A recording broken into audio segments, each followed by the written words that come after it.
Olá, tudo bem? Programa Violência Zero, a hora do basta, com Rafael Abud, traz para você hoje uma personalidade ilustre no âmbito de sexualidade.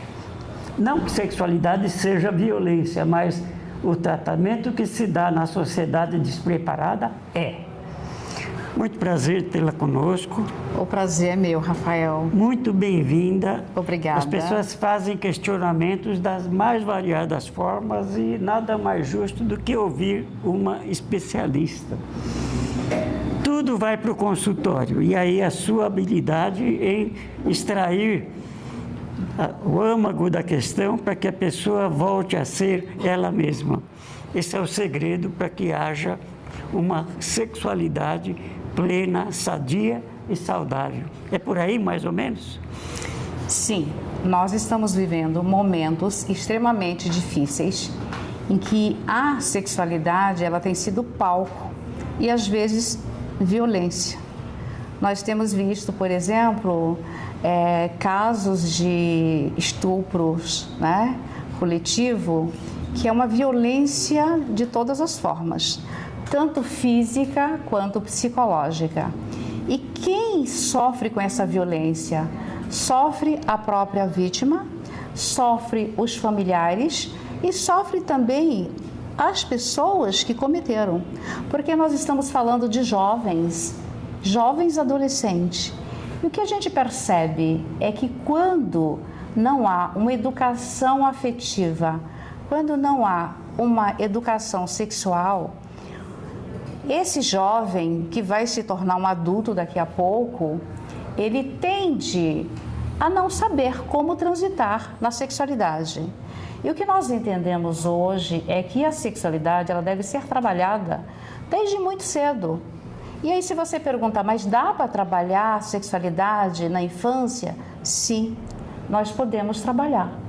Porque quando nós temos, por exemplo, uma criança que começa no desfraude, essa criança ela já começa a perceber que ela tem um corpinho. Sim.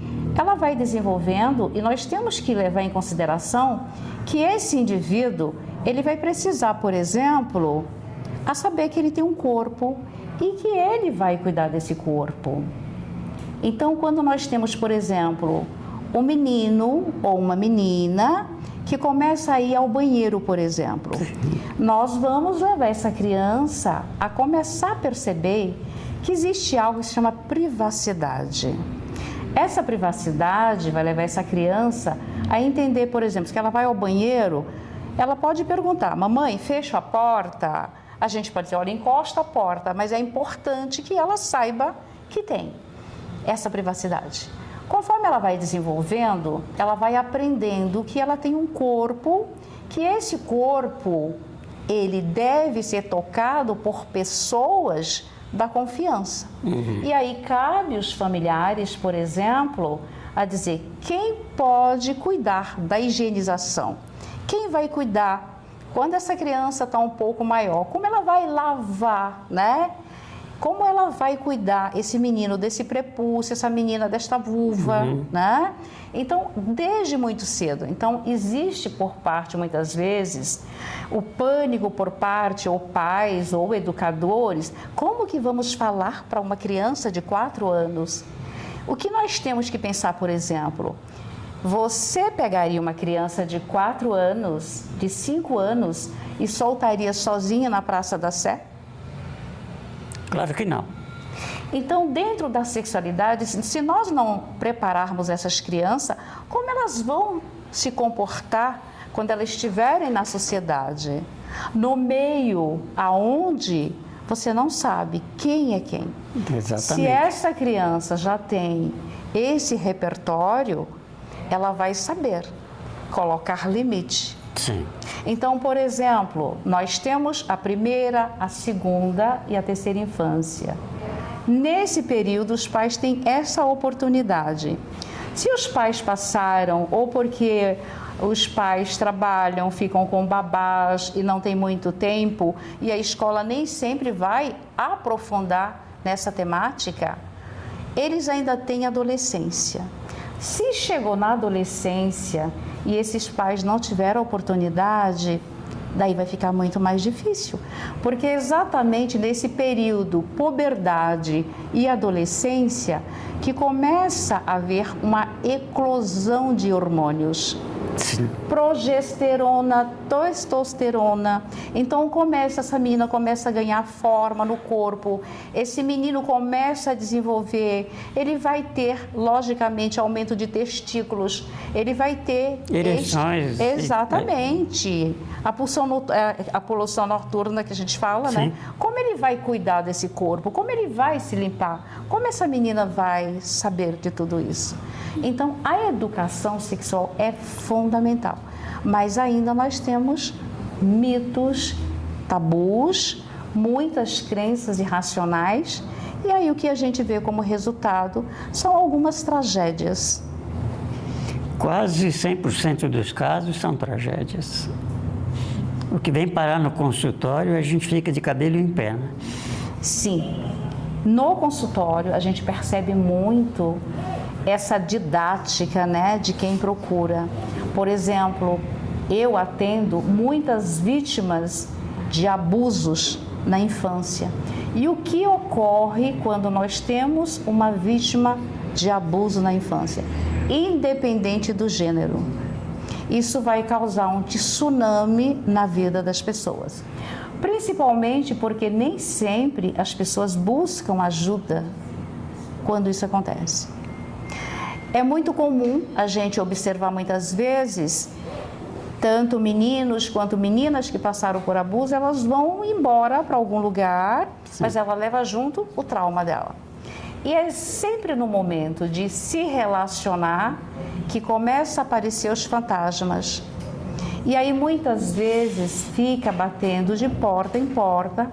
É a mulher que tem, por exemplo, o vaginismo, que você não vai saber se é por conta de uma anatomia ou se esta mulher sofreu uma violência e que para ela, por exemplo, um ato sexual traz para ela um sofrimento quando deveria trazer o prazer. Em que porcentagem, se dá para fazer assim uma avaliação, quantos por cento de mulheres sofrem de vaginismo?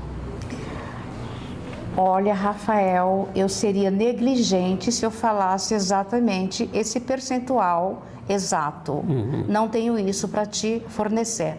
Mas é um número absurdo. É um número absurdo. Inclusive de jovens. Por exemplo, eu recebi uma jovem de 20 anos que se casou aos 17 anos e quando ela chega para mim, ela chega com depressão. Ela chegou por conta de uma depressão. À medida que fomos trabalhando, eu fui entendendo o contexto. Ela vem de um outro estado brasileiro, aqui para São Paulo. Ela vem com o marido e aí ela começa a perceber que sair de onde ela estava não resolveu o problema. Então, por ter uma família desestruturada, ela casou-se querendo achar que seria a tábua de salvação. E aí ela começa a perceber que ela fez essa mudança como se aqui ela pudesse ter um pouco mais de liberdade para viver, mas aí ela está enfrentando a falta de desejo, a falta de excitação e ela começou a perceber que tem dor. Se ela tem dor, o que ela começa a fazer? Evitar. Ela começa num processo evitativo. Esse processo evitativo faz com que vai criando dentro desse relacionamento alguns momentos de instabilidade. Essa instabilidade vai gerar estresse. E o que é o estresse? O estresse é algo que vai envolver hormônios. Nós vamos estimular, por exemplo, o cortisol. Quando não existe uma das partes, por exemplo, que consegue puxar o freio de mão e ceder para negociar, isso vai escalar em algum momento. Sim. E quando escala, o que a gente tem? A gente tem violência. E aí ela começa a perceber que ela não está mais feliz nesse relacionamento. E se você pergunta, mas você não quer continuar? Eu quero, mas eu preciso cuidar. Então, esse cuidar passa por toda uma reestruturação cognitiva, sim, e emocional. A cognitiva por quê? Porque uma jovem que casa aos 17 anos para fugir de uma situação, ela não estava preparada. O emocional, porque conforme as coisas foram acontecendo, ela não conseguiu. Por exemplo, como trabalhar isso foi se acumulando. Lembra quando a gente fala assim que a gente vai jogando as coisas para baixo do tapete? É verdade. Esse jogar para baixo do tapete vai ter uma disfunção. Sim. Essa disfunção é que leva muitas vezes às rupturas. E aí quando a gente ouve, ou fulano, a ciclana separaram, por que separaram? Daí você pega o que está na superfície.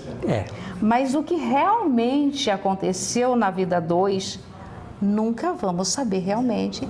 Se esse casal não busca um set de terapia, por exemplo, para trabalhar, e aí a gente tem muitas vezes casamentos que poderia, relacionamento, parcerias que poderia ter sido trabalhada, mas essa falta de busca acaba contribuindo para a ruptura.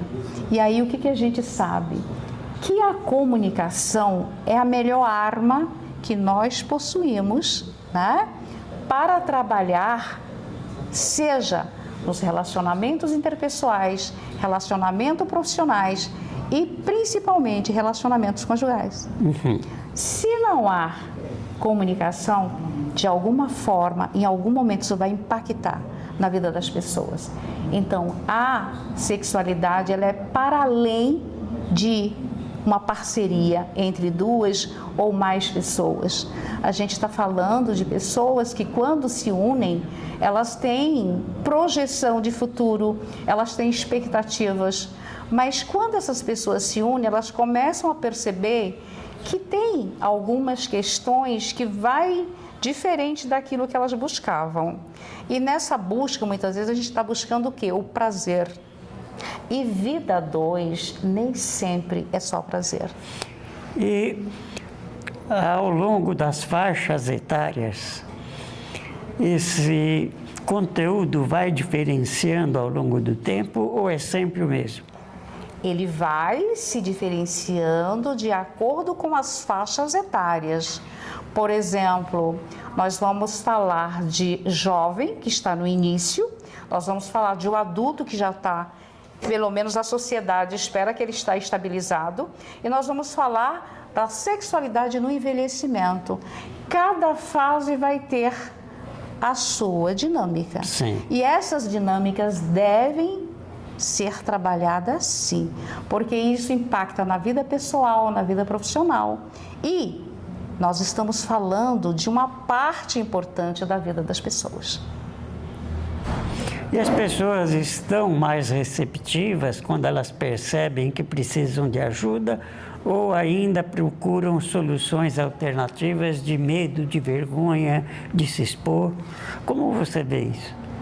Sim, ainda existe uma resistência, mas a gente percebe que hoje as mulheres, homens, eles estão cada vez mais querendo buscar, sim, ajuda. Então, essa ajuda, ela pode acontecer numa igreja, ela pode acontecer num centro de convivência, mas isso existe. Mas ainda existe também uma resistência das pessoas ou querer buscar soluções mágicas, que nós sabemos que essa mágica não existe. Tá? E essas soluções mágicas, como promessas de mudança imediata, produzem mudança imediata ou produzem um efeito ilusório e o problema continua debaixo do tapete? Se você já ouviu falar em tratamento paliativo, né? Sim. Que é um tratamento doloroso, eu que já trabalhei na enfermagem, sei muito bem o que é um paliativo, a gente vai entender que ele é temporário.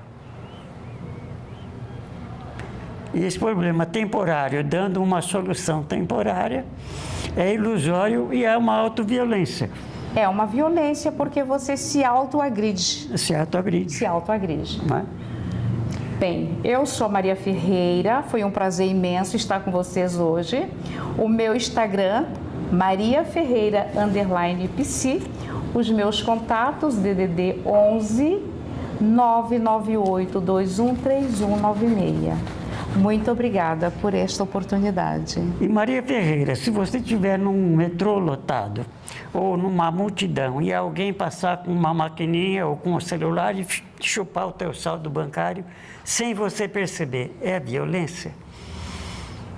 Sim. Acabou o seu dinheiro, você não é mais dono, agora sou eu. Né? É autoviolência e violência com o próximo. E nosso programa está brindando você com essa carteira laminada. Dá um close nela aqui, por favor. Que colocando o cartão bancário aqui dentro, não pega no chupa-cabras, porque ele isola. Não, nem o cartão normal, na maquininha normal não pega, você tem que tirar daqui.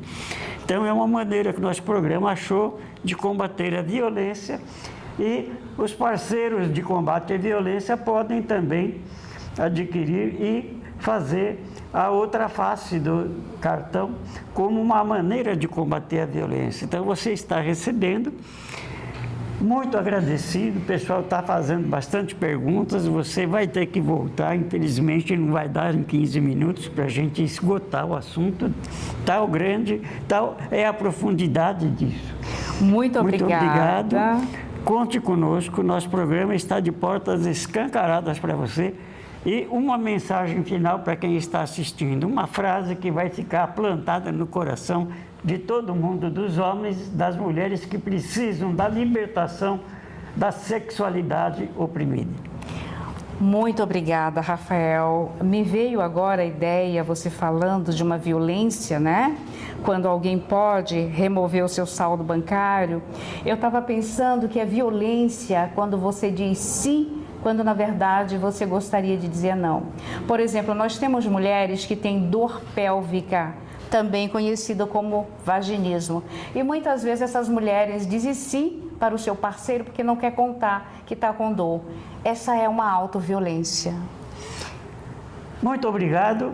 Volte mais vezes no nosso programa e nós ficamos por aqui. Muito obrigado pelo carinho da sua audiência também. Cada vez mais instruindo, educando e desenvolvendo métodos de combate à violência e à autoviolência.